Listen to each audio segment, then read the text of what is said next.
The bus doors hissed shut behind him, pulling away from the curb and leaving a faint smell of exhaust in the cold afternoon air. He stood for a second, adjusting the straps of his backpack, the weight of his schoolbooks a familiar pressure on his shoulders. He wasn't thrilled to be here. Running an errand for his mom was the last thing he wanted to do after a long day of classes. All he could think about was getting home, maybe getting a head start on his history homework, or just chilling in his room for a while. That he tucked his headphones over his ears, and the world immediately shrank down to just him and the music. It was his bubble.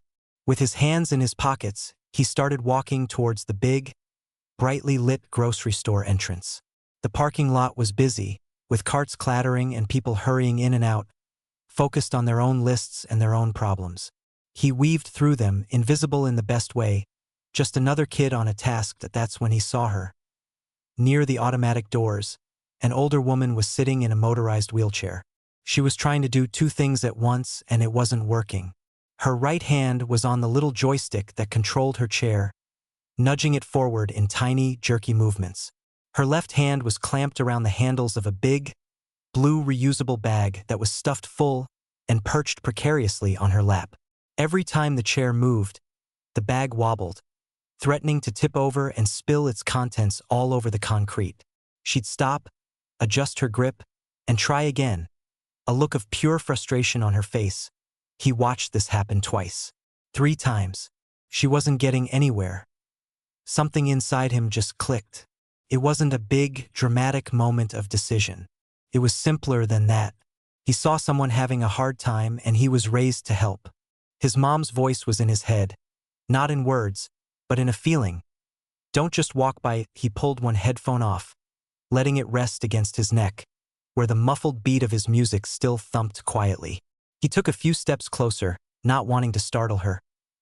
"Excuse me, ma'am?" he said. She looked up, her eyes a little wide behind her glasses. She seemed surprised that someone had spoken to her. "You look like you could use an extra hand," he continued, his voice polite. He gestured toward the wobbly bag. "That thing's about to make a run for it." A relieved smile broke through her frustration. "Oh, honey, you have no idea," she said, her voice warm but tired. "I'm trying to get inside, but I think I overfilled my bag at the last stop. It's throwing my whole balance off." "No problem," he said. "Here, let me." He reached out and she gratefully handed over the heavy bag. He slung the long handles over his shoulder. It was indeed packed solid. "You just lead the way," he told her. "I'll walk with you." He fell into step beside her, matching the slow, careful pace of the wheelchair. When they got to the doors, he stepped ahead quickly, using his free hand to hold the heavy glass door wide open so she could pilot her chair through smoothly. She murmured a thank you as she passed, and he followed her into the bright, warm fluorescence of the store. The rush of heated air was a welcome change from the chill outside. He expected that to be it. He'd hand her back the bag, she'd say thanks again, and he'd go off to find the things on his mom's list: bread, a thing of seasoning, maybe some cheese. But instead of taking the bag back, she looked up at him. "You are a lifesaver. What's your name?" he told her. "Well, thank you," she said. "I'm just trying to grab a few things for dinner. It's always an adventure." She gave a little laugh and he found himself smiling back. "It's no trouble," he said. And because she seemed like she wanted to talk, and because it would feel rude to just dump the bag and walk off, he asked, "What do you need? I can just, walk with you if you want." Her face lit up. "That would be wonderful. If you're sure you have the time." He did have time. His mom's stuff could wait 5 minutes. He nodded. "Yeah, for sure." So he stayed. He pushed his headphones down around his neck, letting the store's quiet music and announcements mix with hers. He carried the blue bag and walked slowly beside the quiet hum of her wheelchair, an unexpected companion in the busy supermarket aisles. She steered her chair towards the produce section, the wheels humming softly on the polished floor. The bright lights shone down on pyramids of shiny apples and bundles of dark green kale.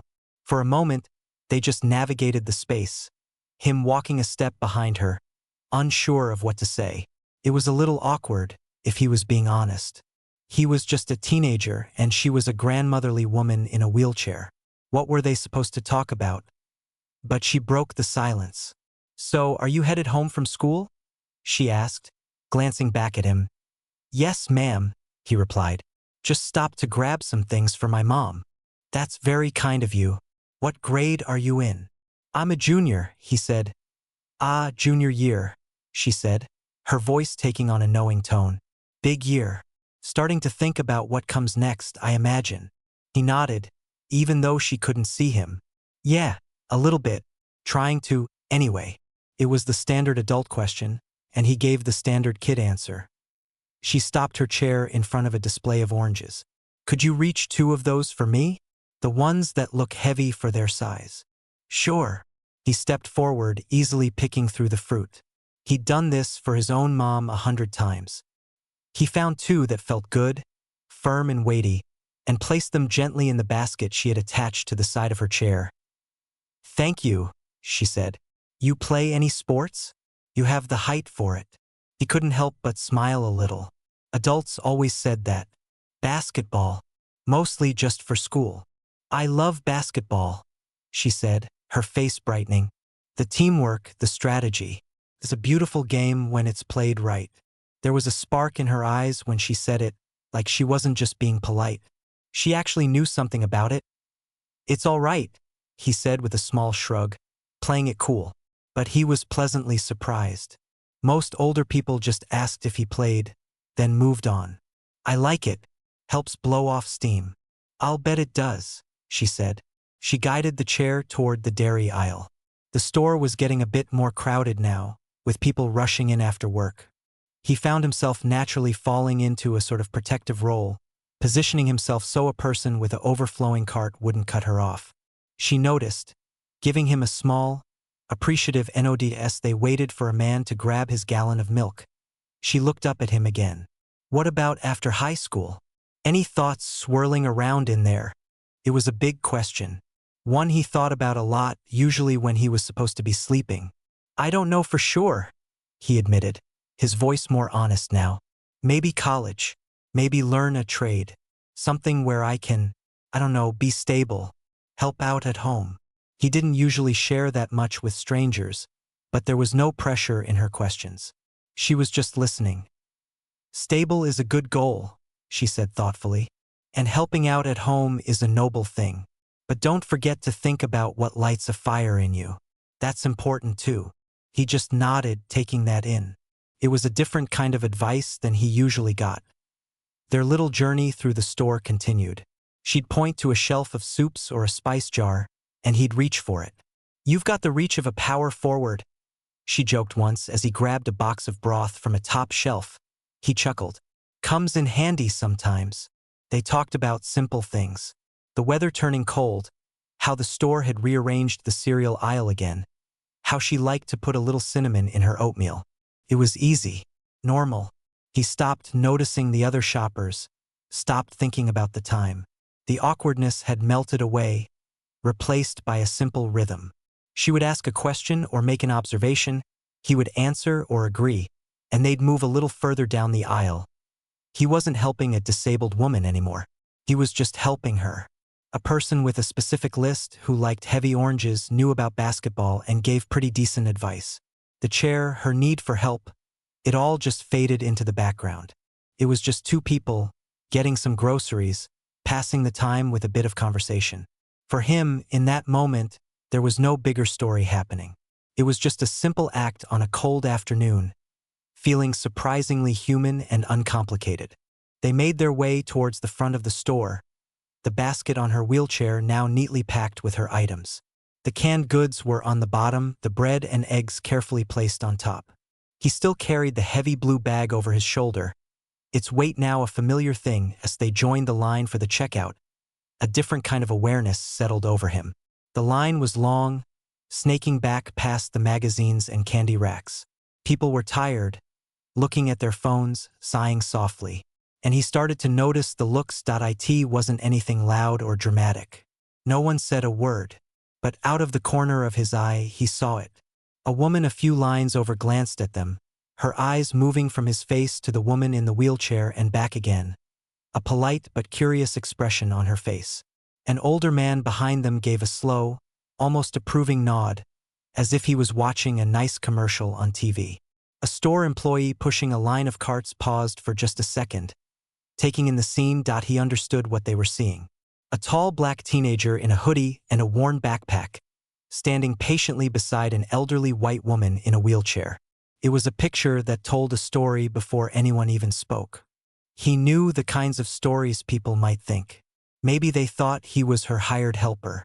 Maybe they thought he was a kind stranger and that was the whole story. Maybe some, he thought with a slight tightening in his stomach, might assume something else entirely. Something less kind. For a moment he felt a flash of self-consciousness. He adjusted his stance, his shoulders squaring just a bit. He wasn't doing anything wrong. Not at all. But under that quiet scrutiny, he couldn't help but feel like he was on a stage he hadn't signed up for. The woman in the wheelchair seemed completely unaware. She was focused on organizing her purse, pulling out a well-used leather wallet. She looked up at him and smiled. "I think I got everything. You saved me a real headache tonight, you know that?" Her voice, warm and direct, pulled him right out of his head. The watching eyes faded back into the background noise of the store. He wasn't a symbol to her. He was just the young man who'd carried her bag. "Yeah, no problem," he said, his voice returning to its easy tone. "My mom would kill me if I just walked past someone who needed a hand.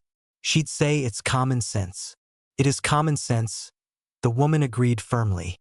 "But common sense isn't as common as it used to be. Your mother raised you right."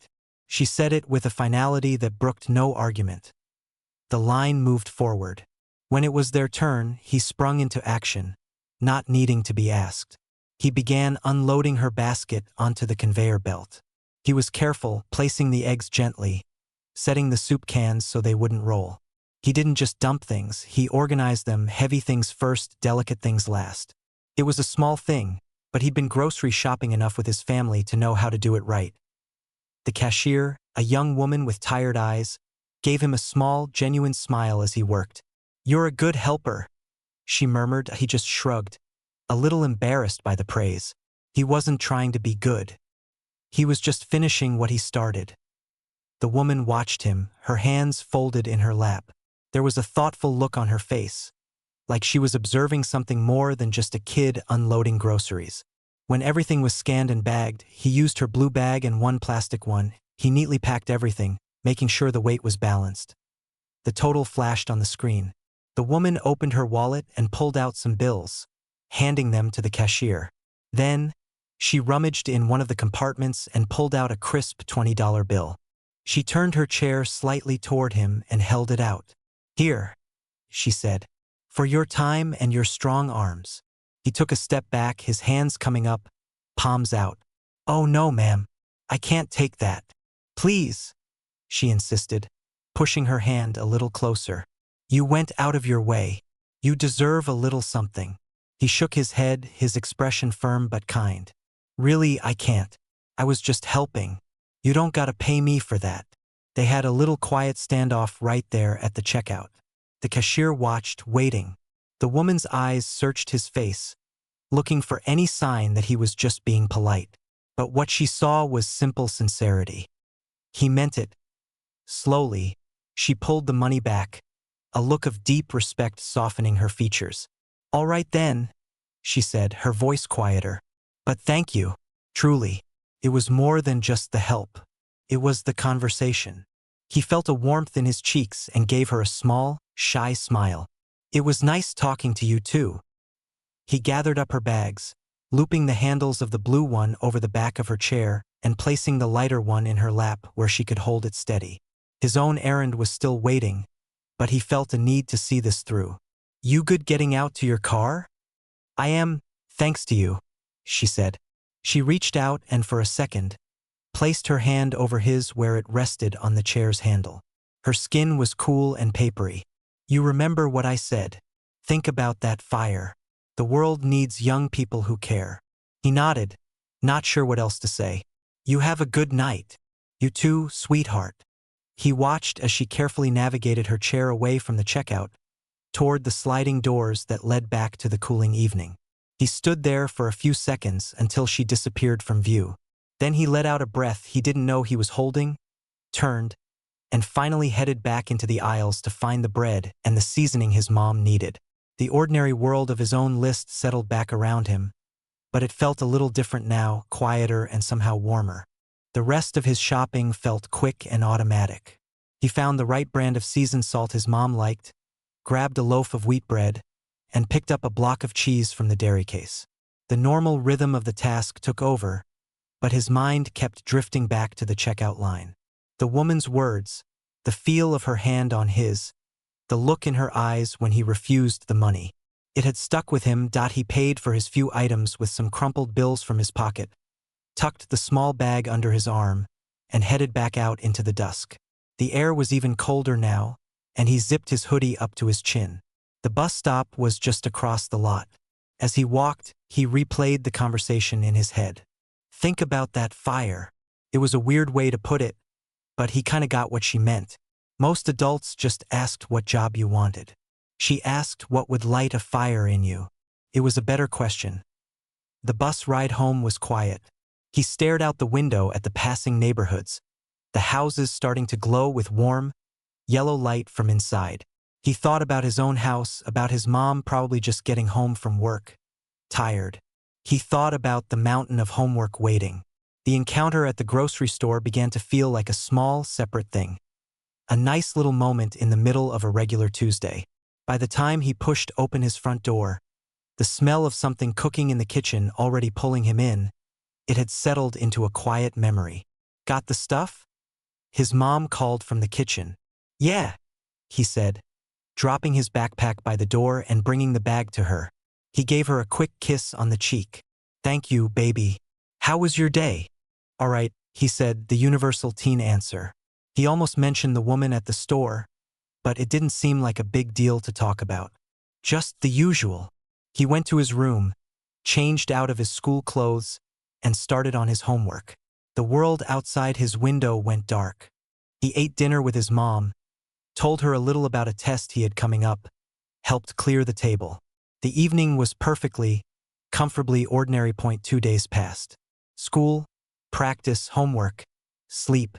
The memory of the grocery store was still there, but it was faint now, like a pleasant dream you remember in bits and pieces. He was sitting at the kitchen table on Thursday afternoon, shoveling cereal into his mouth while scrolling on his phone, when his mom came in from the living room. She had her phone in her hand, and her face had a strange expression on it. A mix of shock, pride, and confusion. She wasn't just walking. She was almost marching toward him. Hey, look at this, she said, her voice tight with urgency. He looked up, mouth full. What's up? Was this you? She turned her phone screen towards him. It was a Facebook post. There was a picture, a slightly blurry, taken from a distance photo of a grocery store checkout. In it, you could see a tall teenager with a backpack carefully loading bags onto the back of a wheelchair. You could see the blue bag. You could see the side of his face, his profile, his hoodie. His spoon froze halfway to his mouth. A cold, weird feeling shot through his stomach. It was him. It was them. His eyes darted to the text below the picture. His mom started reading parts of it out loud, her voice trembling a little with emotion. This wonderful young man, she read, helped me for over 30 minutes on Tuesday afternoon. He carried my bags, reached for my items, and refused any payment.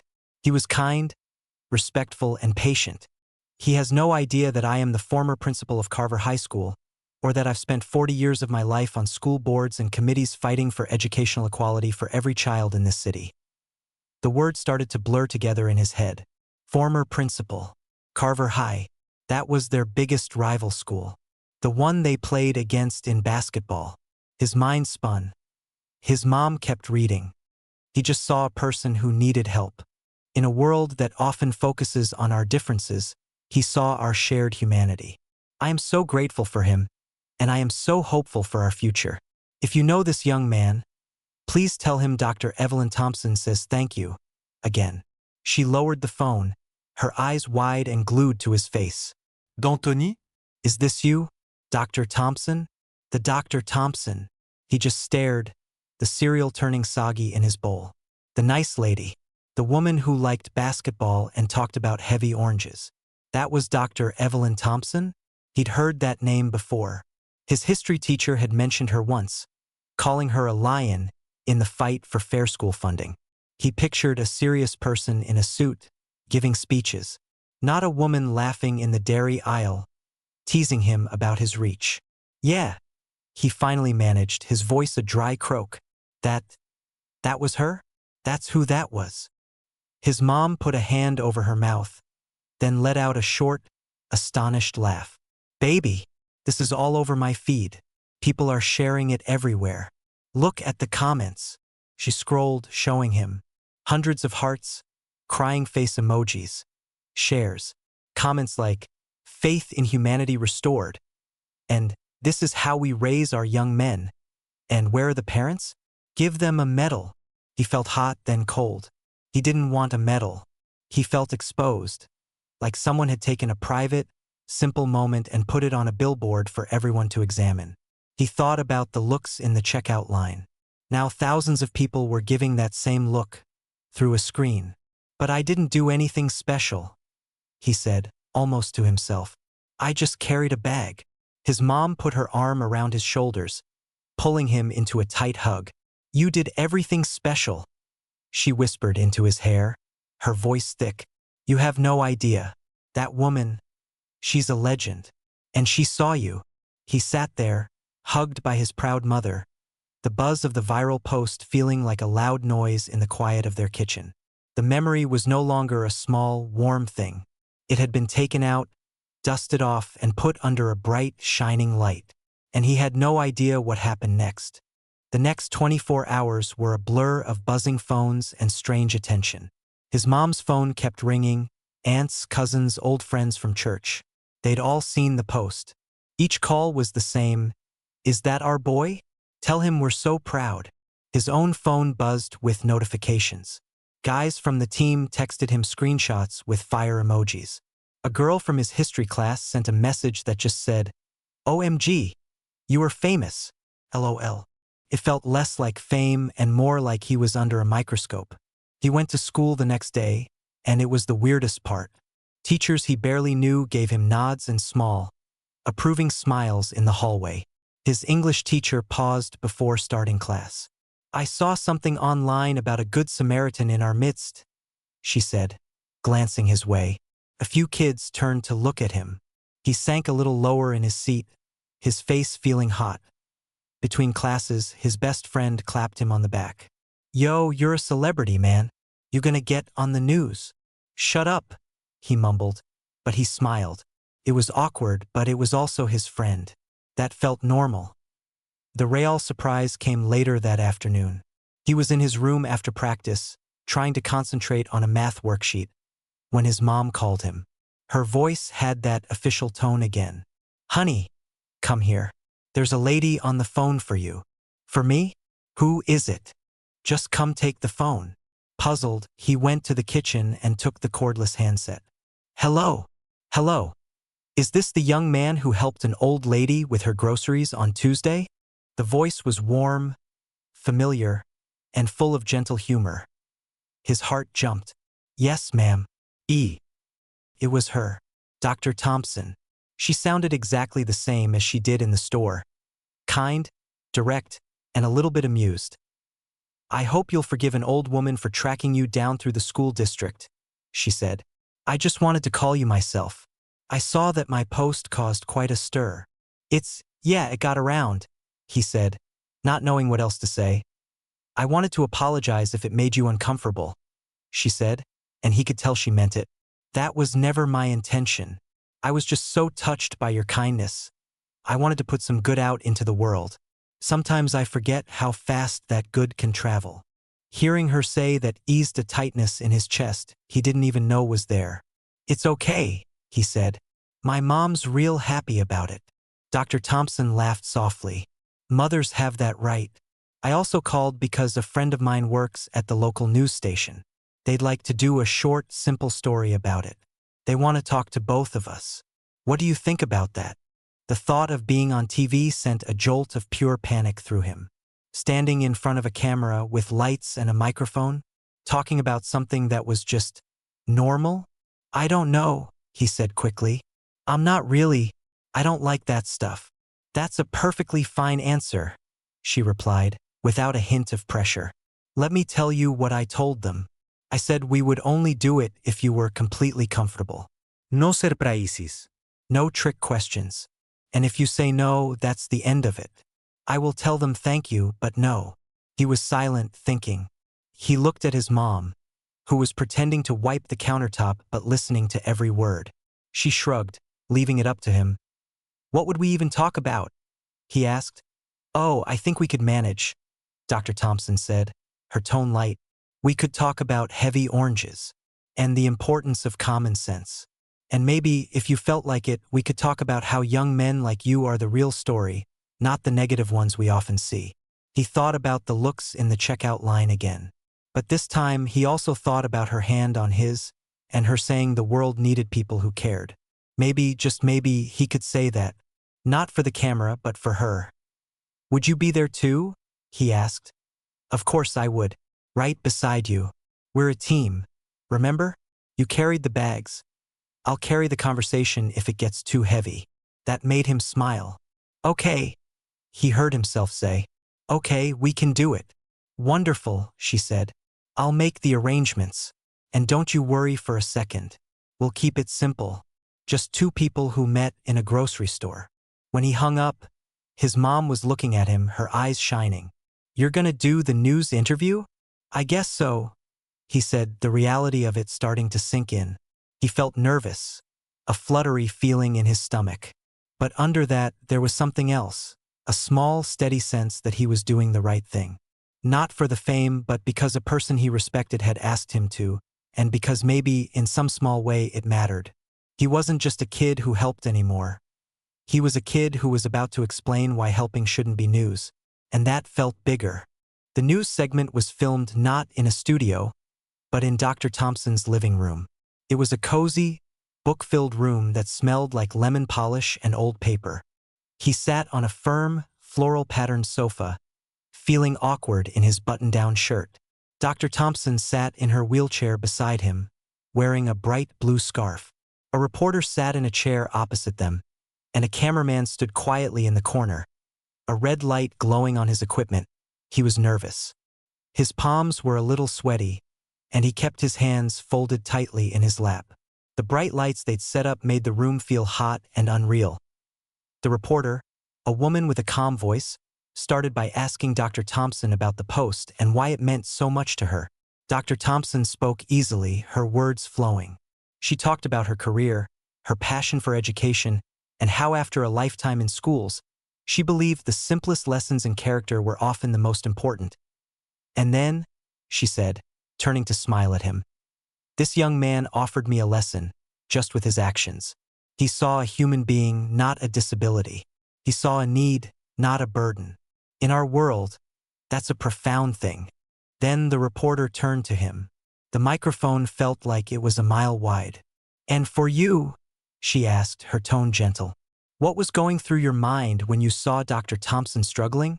He swallowed. The prepared answers he'd practiced in his head vanished. He just told the truth. I wasn't really thinking much, he said, his voice quieter than he wanted. I just saw she was having a hard time. My mom always said if you can help, you should. It's just what you do. You refused the money she offered. Why? He glanced at Dr. Thompson.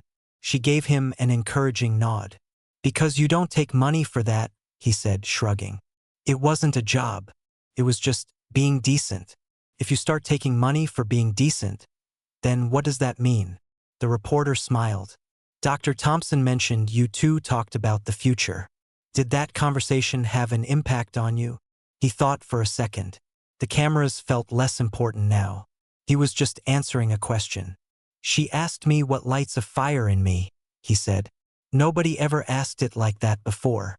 Usually it's just, what do you want to be? She made it about the feeling inside, not just the job title. I'm still thinking about that one. The interview wasn't long, maybe 10 minutes. They talked about community, about small acts, about how kindness bridges gaps without even trying. He found his words coming easier as they went, especially when Dr. Thompson would jump in, turning his simple sentences into bigger ideas, making him feel like he'd said something smarter than he actually had. At the end, the reporter asked if he had anything to add. He paused, looking directly at the camera lens for the first time. He thought of all the people who would see this, people who might have made assumptions in that checkout line, people who only saw the picture online. "I just want people to know," he said slowly, choosing his words, "that it wasn't a big deal. It should be normal. Seeing someone and helping them, that should just be normal. That's all." When the lights switched off, the room felt suddenly dim and quiet. He let out a long breath, his shoulders relaxing. Dr. Thompson reached over and patted his knee. "You were perfect, honest and clear. It should be normal. That's the line they'll remember." The news crew packed up and left, thanking them both. For a moment, it was just the two of them in the quiet living room again. The formality of the interview melted away. "You want some lemonade?" she asked. "I think we've earned it." "Sure," he said as she wheeled herself toward the kitchen. He followed, not as a helper this time, but as a guest. They sat at her small kitchen table, drinking cold lemonade from tall glasses. She asked him about his next basketball game, and he asked her if she really used to give detentions. She laughed, a rich, full sound. "Plenty," she said, "but I preferred conversations. You can't detention someone into understanding." Before he left, she handed him a small, wrapped package. It was flat and rectangular. "A thank you gift," she said, "and you cannot refuse this one." Inside was a book. It was a biography of a famous coach, one known for his integrity as much as his wins. On the inside cover, she had written in elegant script, "For the young man who already knows the play, the most important one is always kindness. Your friend, Evelyn Thompson." He held the book, the weight of it solid in his hands. It wasn't a scholarship or a giant check. It was better. It was a bookmark in a moment of his life, from someone who mattered. Walking home, the evening air cool on his face, he didn't feel like a viral sensation or a news story. He felt like himself, just a little more sure. The small, warm memory from the grocery store was his again. It had grown, stretched to include a living room interview and lemonade at a kitchen table, but it was still, at its heart, simple. He had helped someone, and that someone had, quietly, wonderfully, helped him right back. The news segment aired on the local station's evening broadcast. His whole family gathered around the TV to watch. It was strange, seeing himself on the screen. His voice a little deeper than he thought, his expressions more serious. But it was okay. They made him look like what he was, a regular kid who'd done a decent thing. Dr. Thompson, of course, was eloquent and warm. When he said his final line about how it should be normal, his mom squeezed his hand so tight he thought his fingers might pop. After it aired, there was another small wave of attention. A few more texts, a couple of "Hey, I saw you" comments in the hall at school. But it faded faster this time. The news cycle moved on to a traffic problem downtown and a new restaurant opening. The viral post got buried under newer, shinier things, and he was profoundly grateful for that. Life returned to its familiar rhythms. Schoolwork, basketball practice, weekend chores. The book from Dr. Thompson sat on his desk, and he found himself reading a few pages some nights before bed. The coach's story was pretty interesting. He didn't become best friends with Dr. Thompson. They didn't start having weekly lunches. That wasn't real life. But something had shifted. One afternoon, a few weeks later, he was at the same grocery store, this time just grabbing a gallon of milk. As he was leaving, he saw a man in a motorized scooter struggling to reach a box of cereal on a high shelf. The man was staring up, looking frustrated. Without even thinking about it, the teenager changed his path. "Need a hand with that?" he asked. The man, looking relieved, nodded. "Yeah, that one right there, please." He reached up, grabbed the box, and handed it down. "Here you go." "Appreciate it, young man," the man said with a grateful smile. "No problem," he replied, and he meant it. It was no problem. It was just normal. As he walked out into the parking lot, a light rain had started to fall. He thought about Dr. Thompson. He realized the whole event wasn't really about a single act of help. It was about a choice. He had chosen to see a person, not a situation. And she had chosen to see his character, not just his color or his age. Their choices had collided in the best possible way. He understood now that her viral post wasn't really about him. It was about the choice. She was using their story as an example, holding it up like a lantern, hoping other people might see their way to making the same kind of choices. To seeing the person, not the problem. To offering help without a second thought. To recognizing the good in a young person instead of assuming the worst. For him, the lasting change was quiet, internal. He walked a little taller, not from pride, but from a quiet confidence. He had met a person who saw the world in a certain way, and she had reflected back to him the best version of himself. It's a powerful thing for a teenager, to be seen like that by someone who has nothing to gain from it. He knew life would go on. There would be challenges, doubts, and moments where doing the right thing might be harder. But he also knew he had a story now, his own true story, that he could carry with him. It was a story that started with a wobbly grocery bag and ended with a handwritten note in a book. It was proof that the smallest connections could light a quiet, steady fire. A fire not for fame, but for understanding that your simplest actions, your everyday decency, matter more than you could ever know. He put the milk in the fridge when he got home. His mom was starting dinner. "How was the store?" she asked. "It was good," he said, and for the first time he felt like those simple words held the weight of a much bigger truth. Everything was indeed good, not because of anything that had happened on TV or online, but because of what had happened inside him. He had helped, he had been seen, and he had grown. And in the end, that was the only story that really counted.